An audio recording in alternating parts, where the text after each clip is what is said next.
एक उपमन्यु नाम के महर्षि थे। वो जब बाल्यावस्था के थे तो अपने मित्रों के साथ वो किसी दूसरे ऋषि के घर खेलने गए, तो वहां उन ऋषि ने अपने बच्चों के साथ उनको भी गाय का दूध पिलाया। बड़ा अच्छा लगा। वो जो ऋषि गाय का दूध पिलाए वो उपरोहित कर्म करते थे, और ये जिनके पिता उपरोहित कर्म नहीं करते थे, ऐसे के पुत्र थे उपमन्यु जी। उपमन्यु जी घर आए और कहा हमें दूध पिलाइए। बहुत हट किया तो उन्होंने समझाया कि हम उपरोहित कर्म नहीं करते, हम तो जंगल के कंदमूल फल से अपना गुजारा करते हैं, तुम्हें कहाँ से गाय का दूध पिला दे। जब बहुत हट किया तो जो जंगली चावल होता है उसको पीस करके उन्होंने दिया। बालक थे तो उन्होंने पिया और कहा ये वो दूध नहीं है जो उनके घर में। माँ ने डांट के कहा यदि तुम्हें दूध चाहिए तो भगवान शंकर की तपस्या करो और तप के द्वारा वरदान प्राप्त करो, क्षीर समुद्र का दूध पियो। गाय की क्या बात है, क्षीर समुद्र का दूध पियो। तो उन्होंने कहा हमें भगवान शिव की साधना का उपदेश दीजिए। तो ब्रह्म ऋषि थे उनके पिता, उन्होंने उनको दीक्षा दी भगवान शिव की और आराधना बताई। तो उस समय उपमन्यु जी ने दाहिने पैर के अंगूठे के बल खड़े होकर हाथ उठा करके भगवान शिव का मंत्र जपे। बहुत काल व्यतीत हुआ तो भगवान शिव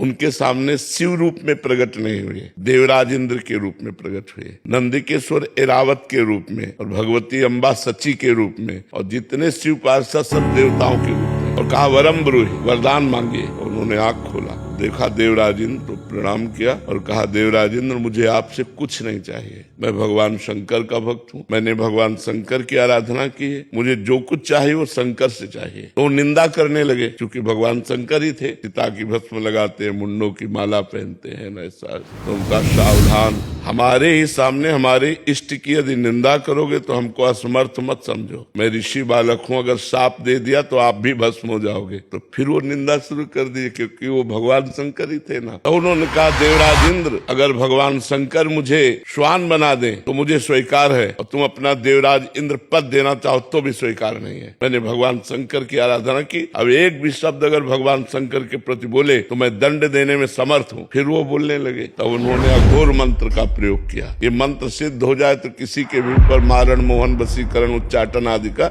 इसे अघोर मंत्र कहते हैं। क्योंकि हम सही उपासना से आए इसलिए हमें इसका ज्ञान है। जे ही मंत्र को प्रहार किया जल लेकर के, तो नंदिकेश्वर ने जल को लोप लिया और कहा अपने इष्ट मंत्र से इष्ट पर ही प्रहार करते हो। तो देखा भगवान शंकर नंदिकेश्वर पे विराजमान, उमा सबसे पार्षद। तो उनका प्रभु ये क्या लीला थी। तो उनका मैं तुम्हारी अनन्यता की परीक्षा ले रहा था, तुम अनन्य निकले, इसलिए जाओ, रोज तुम्हें क्षीर समुद्र का दुग्ध मिलेगा, अजरश्चैव अमरश्चैव, और जिस समय तुम मेरा ध्यान करोगे उसी समय मैं तुम्हें दर्शन दूंगा। बहुत वरदान की झड़ी लगा दी।